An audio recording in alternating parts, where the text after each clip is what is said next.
వస్తాయో వస్తాయో. భరద్వాజ మహర్షితో మాట్లాడి రాముని ఆచూకీ తెలుసుకుందామని ఆశ్రమానికి కొంచెం దూరంలో తన బలగమంతటినీ ఆపేసి భరతుడు మంత్రుల్ని వశిష్ఠుణ్ణి తీసుకొని ఆశ్రమానికి వెళ్ళాడు.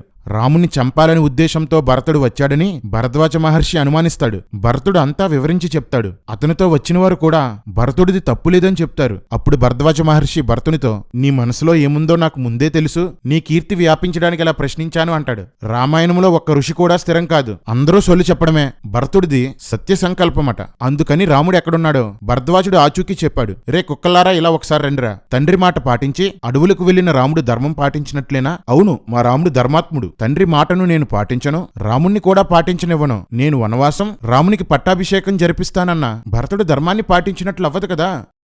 అంటే మరి చెప్పండ్రా ఊరకొక్కల్లారా, ఏంట్రా ఈ పిచ్చి పుస్తకం? తండ్రి మాట పాటించేవాడు ధర్మాత్ముడే, పాటించడానికి సహకరించే లక్ష్మణుడు ధర్మాత్ముడే, పాటించని భరతుడు ధర్మాత్ముడే, పాటించకుండా అడ్డుకోవడానికి వెళ్తున్న పురోహితులు మంత్రులు కూడా ధర్మాత్ములే. ఏంట్రా ఈ పిచ్చి ధర్మం? అన్నదమ్ములు నలుగురు విష్ణుమూర్తి అవతారాలేనట.